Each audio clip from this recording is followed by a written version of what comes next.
During the summer break between my second and third years of college, my study partner, who had become my best friend, and I decided to hike a section of the Appalachian Trail in New Hampshire. Things started off well. We had hiked together a few times before, so we knew we could handle the more challenging parts of the trail. By the third day, we were still in good spirits, looking forward to the last 2 days of hiking. However, early in the afternoon of that third day, something happened that made us cut our trip short by 2 full days. We were walking along, hoping the weather would stay dry, when my friend suddenly stopped and pointed to something among the trees off the trail. It looked like a piece of bright red fabric barely visible, hanging from a tree branch about 20 to 30 yards away. We both said something like, "Who would just leave their laundry hanging out here?" We figured someone must have tossed a shirt up there and forgotten about it, so we decided to grab it and take it back to dispose of it once we finished the hike. But as we got closer, we realized it wasn't carelessly thrown there. It was some kind of marker. Beneath what turned out to be a red shirt lying in the dirt were what looked like 2 shallow graves. My friend and I completely freaked out. There were 2 graves and 2 of us. We didn't even bother touching the shirt. We just hurried along the rest of that section of the trail and headed straight to the nearest road, walking toward the closest town to report what we had seen to the authorities. Some people have asked why we didn't just call 911 right there on the trail. Honestly, we weren't sure we'd get a signal, and even if we had, what could we have done? The main thing on our minds was getting as far away from those graves as we could. Yes, we could have given them our last known location in case something happened, but in reality, if someone was after us, calling 911 wouldn't have saved us. Running was our best option. Once we reached town, we found a phone and called 911 to inform the local police. I explained everything, and the officer I spoke with took it seriously, thanking me for calling. He even gave me his direct number in case I wanted to check on the progress of the investigation. I thought that was a nice gesture, trying to put me at ease. After that, we had to decide whether to continue the hike. My friend was really set on finishing, suggesting we could catch a ride to the next town and rejoin the trail further along. I wanted to continue too, but I couldn't shake the feeling that something sinister was going on. I told her that those might not be the only graves. There could be others nearby. What if someone was lurking along that part of the trail, waiting for hikers to come along?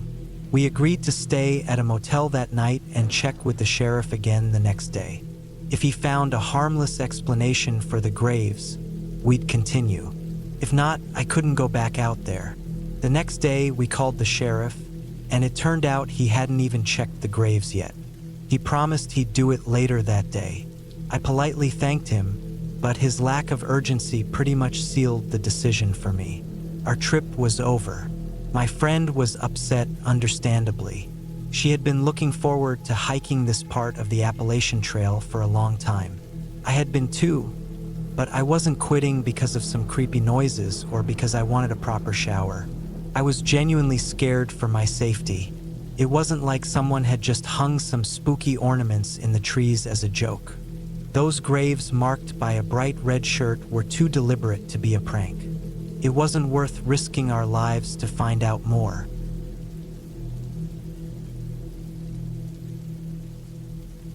On a hike through the mountains of North Carolina, we brought along our camping gear and other survival equipment. Despite our efforts to pack light, the continuous days of hiking took a toll on us.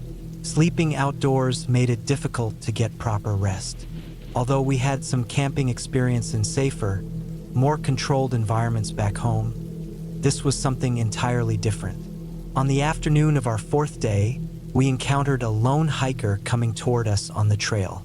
We stopped to ask about the path ahead, and that's when he mentioned a 2-person shelter about 10 miles further along.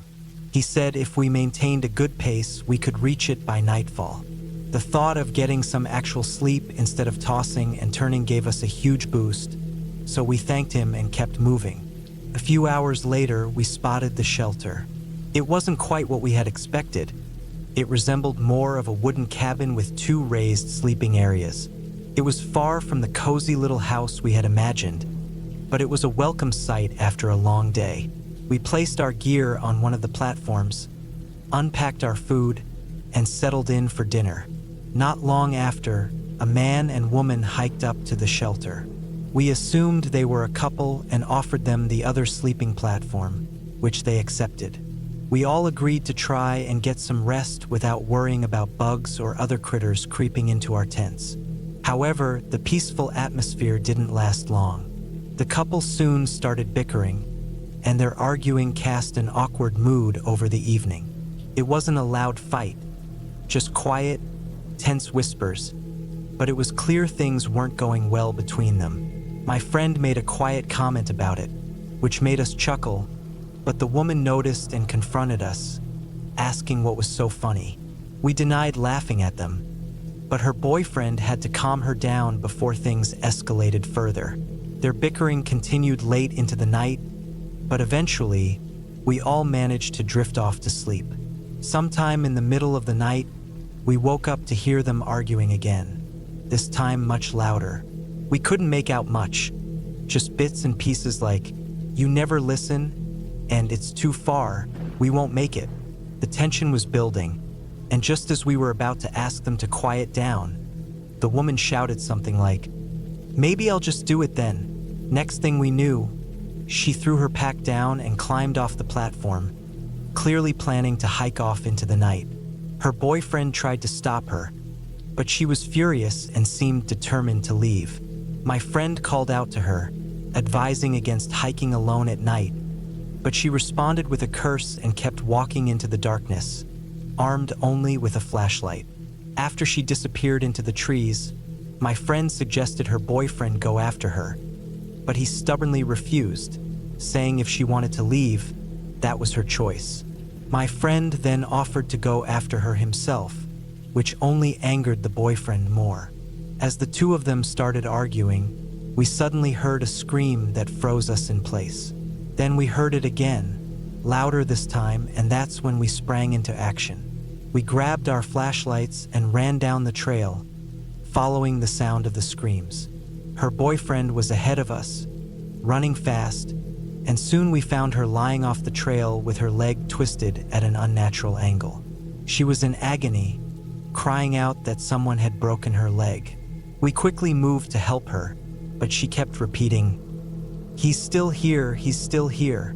When we asked who she was talking about, she told us someone had attacked her. She hadn't seen his face, but was sure it was a man who hit her leg with a blunt object before running off. We were terrified, realizing someone was out there in the woods, possibly watching us. We had to move quickly but carefully to get her back to the shelter. Once there, we armed ourselves with whatever we had, knives and hatchets, and took turns keeping watch. Without cell phones back then, we couldn't call for help. We spent the rest of the night on edge, expecting the attacker to return at any moment. At dawn, we made a makeshift stretcher and carried the woman to a nearby town where she received medical help. We reported the attack to the local authorities, but they had no leads. The woman recovered from her injury, and we stayed in touch with the couple afterward to check on them. Eventually, we resumed our hike, skipping ahead to ensure we were far from where the attack had happened. Encounters like this are extremely rare on that trail, but it was a chilling reminder that sometimes the real danger isn't from wildlife but from other people. For the rest of that trip, I kept my survival knife close whenever we camped.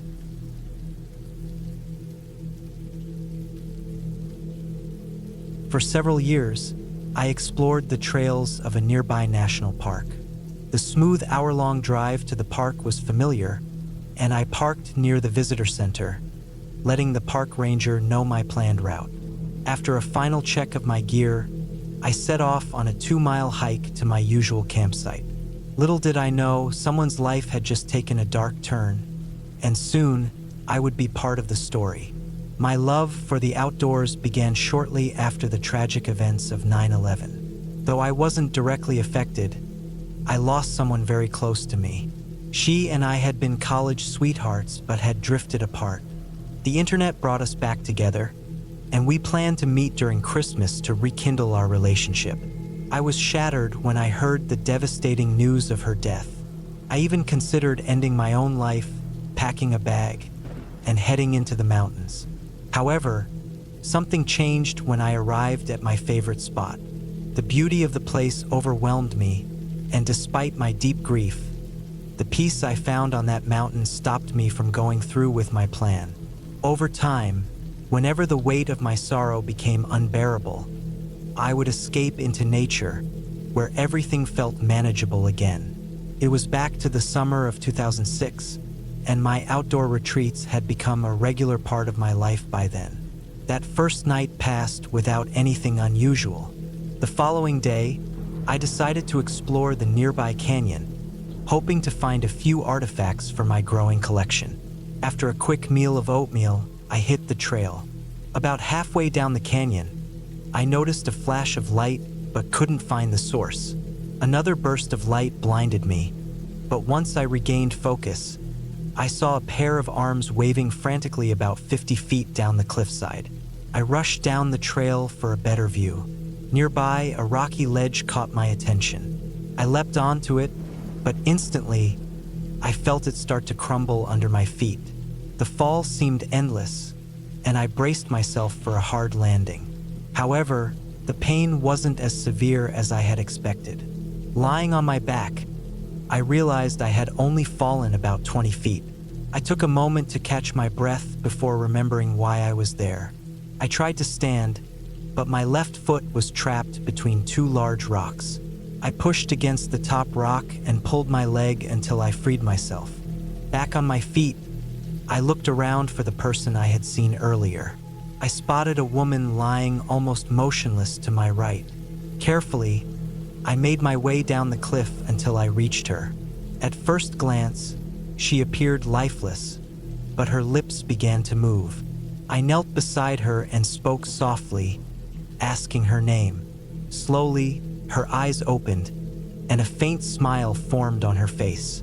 "I thought you were dead when that rock slide happened," she said in a raspy but kind voice. "I don't mean to be rude, but do you have any water?" I quickly rummaged through my bag and pulled out my water bottle. It was a bit dented but still intact. Gently, I tilted the bottle to her lips, giving her a small sip. I didn't want her to drink too much too fast and risk making herself sick. Over the next few minutes, she told me how she ended up there, and I occasionally gave her more water.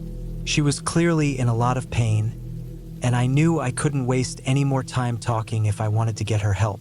I covered her with the fleece from my pack and told her my plan. Climbing back up the loose rocks was much harder than coming down. The pain in my body, especially my back, was growing unbearable. I tried running, but my legs couldn't handle it, so I settled for a fast walk instead. The hike back was long and agonizing, but I reached the ranger station just after 1 p.m. The ranger acted quickly, and within minutes, a rescue team was on its way. I had to take an ambulance to the hospital and spent the night there.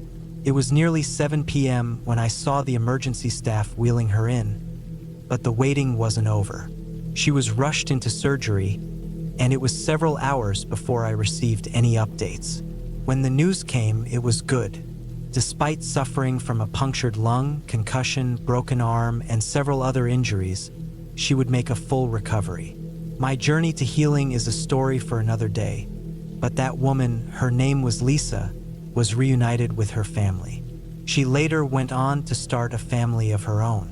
The last I heard, she was living in Utah with her husband and 2 sons. I hope everyone joins me in wishing her a long and happy life. I'm just grateful I was there to help her through that ordeal many years ago. A friend and I once hiked a section of a long-distance trail.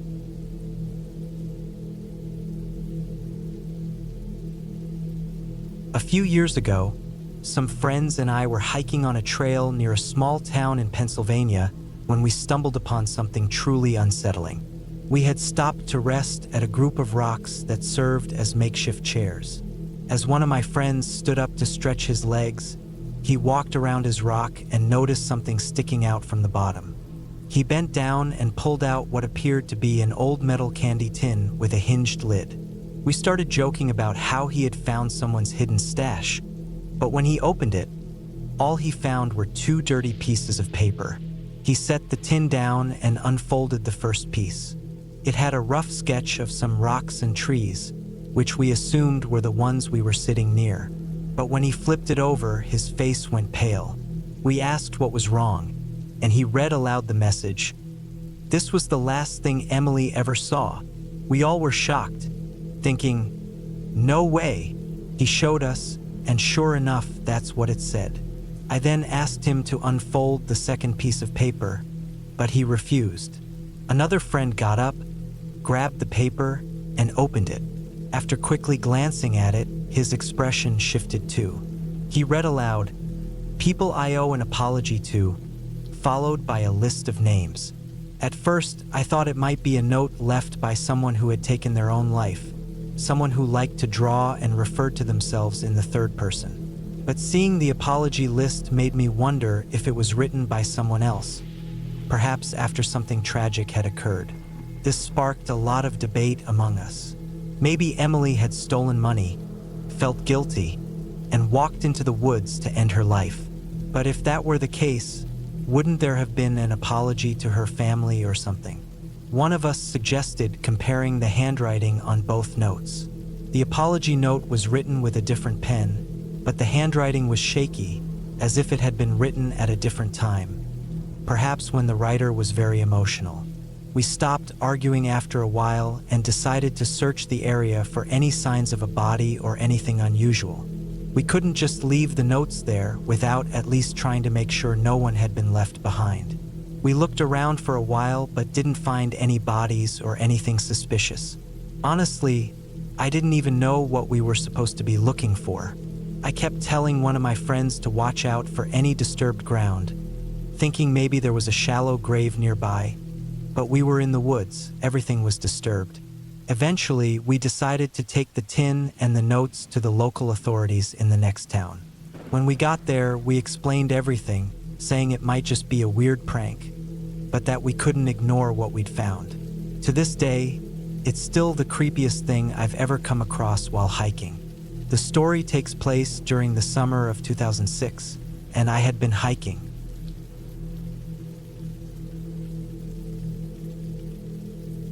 When I was 17, I lived in Ohio. I was passionate about outdoor activities and went on hikes almost every day, unless I was feeling particularly tired. One day, I made a mistake I'll never forget. I decided to go for a hike, but had an experience I never want to go through again. That day, I drove to my favorite hiking spot, the trail I almost always visited. As soon as I arrived, I noticed a strange man. He appeared to be in his late 30s. Despite my instincts urging me to turn back and leave, I was as stubborn as ever and chose to stay. I parked, got out of the car, and started walking down the trail. Before I got too far, I glanced back and saw the man staring at me. I quickly looked away and kept going. I had walked about 200 to 300 yards down the path when I decided to take a short break. That's when I heard a scream. It was a man's voice. My heart sank, and when I looked back, the same man from the trail entrance was now running directly toward me. My adrenaline surged, and I ran as fast as I could. Even though I thought I was fast, he was gaining on me quickly, as if he had some supernatural energy. When I realized he was catching up, I started to panic and cry. I made a sharp turn off the trail and into the woods, hoping to lose him. I ran in the direction of the parking lot, but I could still hear his footsteps not far behind me. As I kept running, though, the sound of his footsteps started to fade. He was slowing down and I was getting closer to the parking area, my way out. Finally, I burst through the trees and sprinted to my car. I locked the door and immediately called the police. It didn't take long for them to arrive. They searched the area and found the man. He turned out to be a 38-year-old homeless man. Even worse, he had a butcher knife hidden in one of his coat pockets, which he apparently found in a dumpster behind a nearby restaurant. To this day, I still wonder what he was planning to do with that. I'm thankful I did some fitness training during high school, or he might have caught me, or I might have run out of energy too soon. Creepy guy, please stay far away from me. 2 summers ago, my friends Jake and Max stayed at my house for the week. It was summer break, and we lived in a small town west of Kentucky. My house was surrounded by fields, so we often went hiking. One evening, after watching some scary movies, we couldn't sleep. That's when Max suggested we go for a walk in one of the nearby fields. I reminded him we weren't allowed to hike at night, but he didn't mind. Jake was hesitant at first, but eventually, they both convinced me to join them. We quietly snuck out of the house, making sure not to wake my parents, who were fast asleep. We had never been in that field after dark, and I knew there were wild animals like coyotes, so I brought a machete for safety. As soon as we entered the field, I felt like we were being watched. I brushed it off, thinking it was just nerves from doing something we weren't supposed to. About 20 minutes later, we stopped for a break. Jake and Max sat down, but I couldn't relax. The feeling of being watched came over me again, stronger this time, almost like we were being hunted. I decided to climb a nearby hill to get a better view of the field. Thanks to the full moon, it wasn't too dark, and I could see quite far. The field was growing wheat, and it was about waist-high on me, so anything hiding in it could easily disappear. At first, I didn't notice anything unusual, but then I saw it, bright glowing yellow eyes about 100 yards away. I froze. Remember, the wheat was up to my waist and I was around 5 feet 8 inches, yet these eyes were at least 4 feet above the wheat, meaning whatever was out there was much taller than me. I couldn't move. A moment later, Jake and Max came up the hill to check on me. One look at my face, and they knew something was wrong. They asked, "What's going on?" But I couldn't speak. I just pointed at those glowing yellow eyes. They both turned to look, and soon they saw what I was staring at. We stood there frozen until the eyes suddenly dropped lower, disappearing into the wheat as if the creature was now crawling. Without thinking, we bolted. We ran so fast everything became a blur. We didn't know if the creature was chasing us, but we weren't sticking around to find out. When we reached the end of my street, we stopped, thinking we were safe, but we were wrong. That's when we heard the deepest, most terrifying howl, followed by the sound of panting and heavy footsteps, like something massive was running straight for us. We took off again, running as fast as we could all the way back to my house. Once we reached my house, we did something foolish. We looked back. What we saw still haunts me. It had followed us and was standing under a streetlight, only about 50 yards away. The creature was on 2 legs with a muscular human-like torso, but its legs were shaped like those of a dog. Its arms were long, and it had the head of a wolf or a bear covered in thick black fur. It just stood there watching us. We rushed inside, locking every door and window. However, there was one window upstairs that still needed to be locked, and it had a clear view of the street, which meant the creature could see me too. After gathering enough courage, I hurried to lock it, and when I looked out, it was still there, staring right up at me.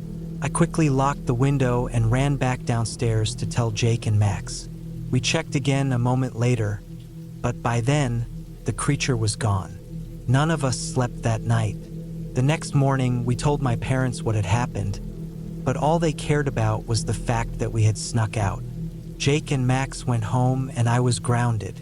No one else believed us when we tried to tell them what we saw, but we knew the truth. It's been 2 years, and I still haven't gone back to that field at night. Even when I hike there during the day now, I sometimes get the same uneasy feeling, like something is watching me.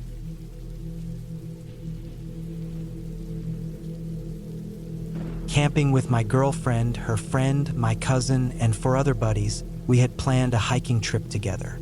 My girlfriend's uncle owned a vast stretch of land, and occasionally he allowed people to camp there. In a secluded corner of the property stood an old, weathered cabin he sometimes rented out. The land bordered an area locals called No Man's Forest. It was a desolate place where, as some of us had explored before, you'd find no signs of other people. Our plan was to hike along the lesser-known trails and camp overnight. After a long trek, nightfall came and we set up a small campsite. We built a fire, pitched our tents, and spent the evening sharing drinks and roasting hot dogs over the flames. Everything felt calm and serene until close to midnight.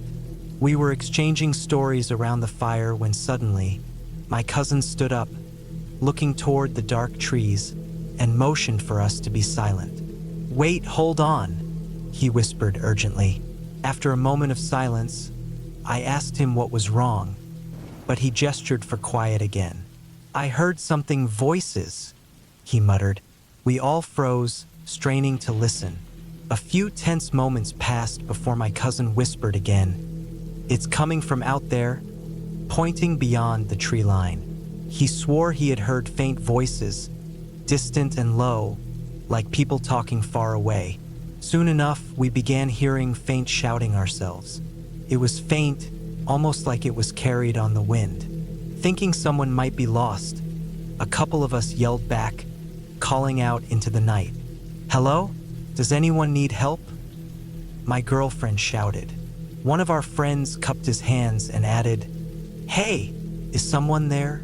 The only response we got was what sounded like muffled, far-off voices. Two of them, as if calling back from a great distance. The tone was strange, though, and the words were impossible to make out. It was eerie, and what made it worse was the subtle sound of movement, like someone or something walking just beyond the tree line, maybe 100 yards away. We called out again, but the voices only grew louder, though still incomprehensible. Then came a banging sound, as if objects were being struck together or thrown around in the dark. "This doesn't feel right," my girlfriend murmured, her unease mirroring what we were all feeling. The situation felt less like a random encounter with lost hikers and more like something deliberate. Maybe locals playing tricks, I thought, but it didn't sit well.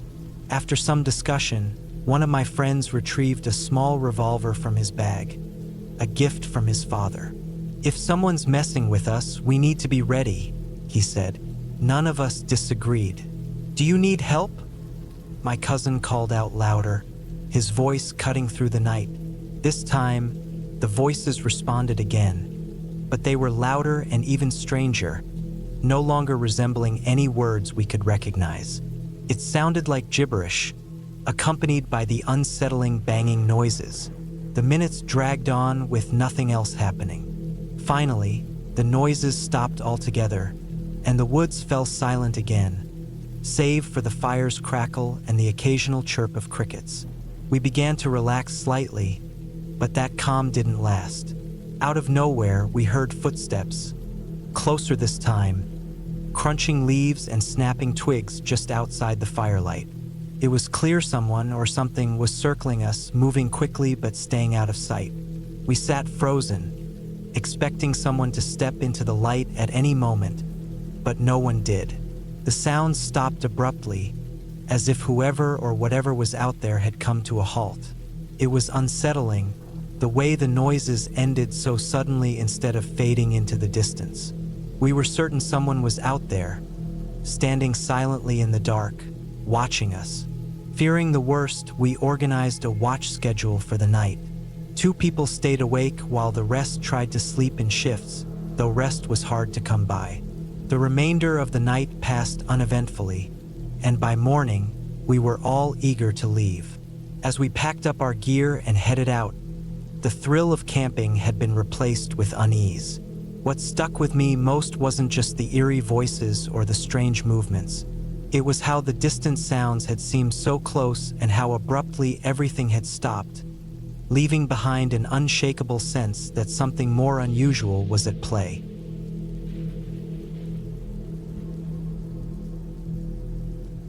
When I was part of a small group of teenagers who enjoyed outdoor adventures, we took a trip near a sharp slope. It wasn't tall enough to be called a mountain, but falling from it could still lead to serious injury. The steepness of the slope plays a big role in this story. After setting up our tents, it was around 9 p.m., and we had some free time. We decided to climb the slope together since hiking was something we all loved. Because of the sharp incline, We used a rope tied to a wooden post for support. I made sure to double-check the knot to ensure it was secure. Once everything looked good, we began climbing. As we explored the area, we stumbled upon a part of the fence that looked crushed, as if someone had stepped on it. Beyond that spot stood an old, round concrete structure. We walked around the building and eventually found an entrance. Inside, there was a small compartment with a ladder leading upward, about 15 feet. Everyone climbed up, one at a time, until we reached a small metal door. It opened up to the roof, which was surprisingly large. While we were exploring the rooftop, we found a heavy steel hatch. When we opened it, we saw it led down about 20 feet with a ladder inside. Feeling adventurous, we decided to climb down. The interior was enormous, with concrete beams supporting the ceiling and some blue tarp hanging along the walls. It was pitch black, and our flashlights barely illuminated the place. At some point, a few of the group thought it would be funny to close the hatch, leaving the rest of us inside. Then we started hearing a strange clicking noise. At first, we brushed it off as falling rocks or random sounds. But a moment later, one of the others called out, asking, "Who's there?" He said he could feel someone breathing on his neck.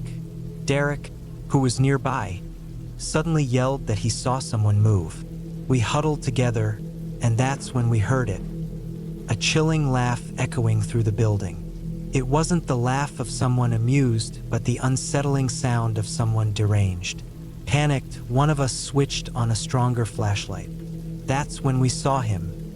A man who seemed to be homeless, standing in the shadows. His face was weathered, his hair matted, and he wore nothing but ripped, filthy clothing. He looked as though he hadn't been outside in years. But what really terrified us wasn't his appearance. It was the long knife he was holding. Everything happened so fast. Suddenly, the man let out a blood-curdling scream. The noise startled the people on the roof, and they reopened the hatch, realizing something was wrong. At that moment, the man charged at us. We scrambled for the ladder, desperate to escape. The first person nearly leapt onto it. I was at the back of the group, and as I climbed, I felt something grab my foot. In sheer panic, I swung down instinctively and struck him. It was only afterward that I realized I'd hit him with the handle of my closed pocket knife, which I had in my hand. Thankfully, the blow made him let go. I climbed the rest of the way up and reached the roof. Looking back, I saw the man bleeding as he tried to climb the rusty ladder after us. Just then, someone slammed the hatch shut, locking him inside. We didn't waste any time. Running back to the small door leading to the ladder out, I stayed behind briefly to tie the door shut with an old piece of rope I found nearby. Then I caught up with the others. We rushed back through the damaged fence and made our way down the hill, shaken and silent. None of us dared talk about what had happened, fearing we'd get into trouble. For the rest of the week, everything seemed normal. But on the last night of our trip, I could have sworn I heard distant screams. Not of pain, but the frenzied cries of someone losing their grip on reality. If you ever explore abandoned places, always carry something to protect yourself. I can't help but think about how things could have ended much worse if I hadn't had that knife. Back then, in the summer of 2003, I lived in Virginia and had a strong passion for hiking and adventure.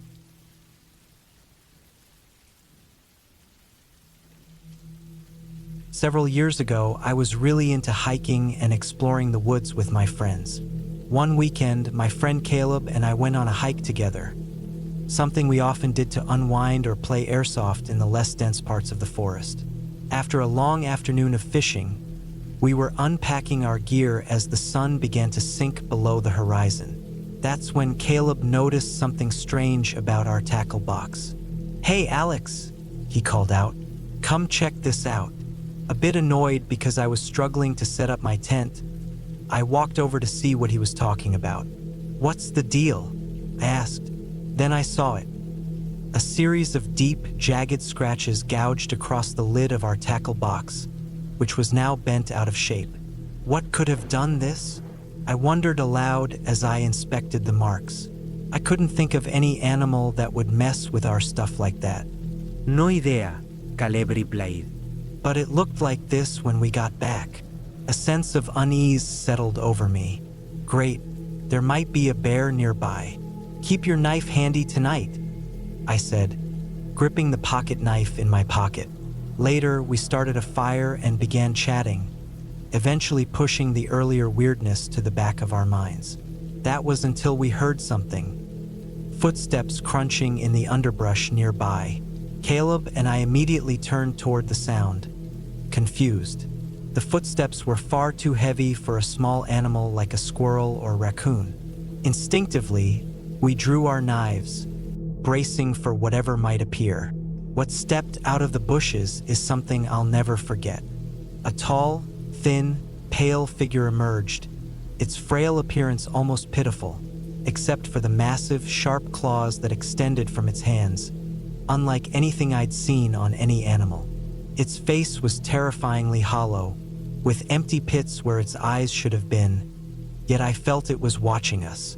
Then it let out a piercing scream, dropped onto all fours, and charged at us. Panic took over. Before I even realized what I was doing, I kicked the tackle box at it in a desperate attempt to slow it down or scare it off. The moment the box struck the creature, Caleb and I bolted toward a small restroom building at the nearby campground. Once inside, we slammed the door shut and locked it. That night was a nightmare. We barely got any sleep, constantly hearing the creature circling the building, its claws scratching against the walls, and, every so often, that blood-curdling scream. I was certain it would break through the door at any second. Eventually, the sound stopped, but we didn't dare leave until the sun was fully up. When we finally stepped outside, the door and walls were covered in claw marks. We hurried back to our campsite, staying alert, but what we found only made things worse. The place was a mess. Everything was scattered, ripped, or broken. We didn't even bother gathering our belongings.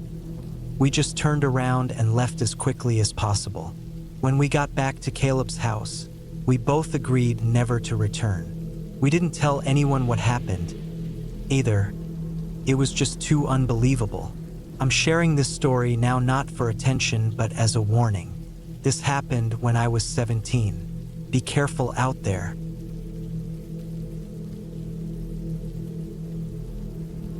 My early years were anything but steady. After separating from my dad, my mom went through a series of rocky relationships. Some of the men she dated even moved in with us. When I was 16, she married a man named Jeff, whom she had met at the diner where she worked. Jeff was a loud, overbearing guy who tried to step into my dad's shoes, though I never wanted him to. Mom often kept me away from my dad, but I always knew he cared about me. Before their split, Dad and I spent time fishing, hiking, and camping together. Those outings gave me a love for nature, something that shaped my life in ways I didn't expect. At 19, I finally decided I'd had enough of Jeff's controlling ways. Despite rarely holding a job, Jeff demanded that I wake up early every morning, even though I worked 5 days a week and was saving to move out. By the end of my junior year, I had enough saved to start planning for my own place. To speed things up, I dropped out of school and earned my GED. My dad wasn't thrilled with the decision, but he supported me and signed the paperwork. One day, Jeff barged into my room yelling at me to get up, even though it was my day off. Already stressed, I snapped and told him to leave me alone. When he raised his hand as if to hit me, I reacted first and knocked him down. That was it for me. I packed a bag and left, knowing he'd likely call the police. With no plan and no car, I wandered through town until nightfall, eventually finding a wooded area at the edge of town. I made a small camp, built a fire, and used my clothes and some leaves as bedding. It wasn't comfortable, but it worked for the night. I hoped to find an empty place to stay until I could save more money, but every spot was either guarded or unsafe. After a week, I realized sleeping on the ground wouldn't work long term. I went to a store and bought a sleeping bag and a few supplies. Using a tarp, I made a simple shelter and lined it with foil to reflect heat from my fire, making the cold nights a bit easier to bear. I cleaned up in public restrooms and did my laundry at a 24-hour laundromat, where I sometimes dozed off while waiting for my clothes. Eventually, I found a nearby river where I could bathe. My camp was close to some railroad tracks, and I discovered a small hobo camp about half a mile away. One evening, I saw their fire and cautiously approached. 3 older men were sitting around it, sharing stories. They invited me to join them, and I introduced myself as Sam, saying I lived nearby. Over time, I became part of their group, listening to their tales and sharing some of my own. As fall approached, the colder weather brought less friendly people to the area. One night, a newcomer named Tony got drunk and attacked me out of nowhere. The others pulled him off, but I learned to be more cautious after that. Not long after, another incident pushed me to leave the camp for good. A guy around my age named Chris approached me one day while I was gathering wood. He seemed friendly at first, so I told him about the camp. That evening, we talked around the fire, but the next night, things took a dark turn. I had let slip that it was payday, and Chris asked to borrow money. When I told him I'd already spent it, he became aggressive and pulled out a knife. He demanded the cash, and when I hesitated, he lunged at me. I tried to run but tripped, cutting my arm in the process. Just as I thought it was over, one of the regulars, Joe, appeared and hit Chris with a bat, chasing him off. That was the breaking point for me. I had enough saved to afford a small apartment, so I spent the weekend searching for one. By Sunday night, I moved into a tiny, rundown place, but it was mine. Over the next few months, I found a better apartment and stayed there for several years. Sometimes I think back to those days and the people I met. They weren't what most would expect from that lifestyle, but even with good company, living like that is something I'd never recommend to anyone.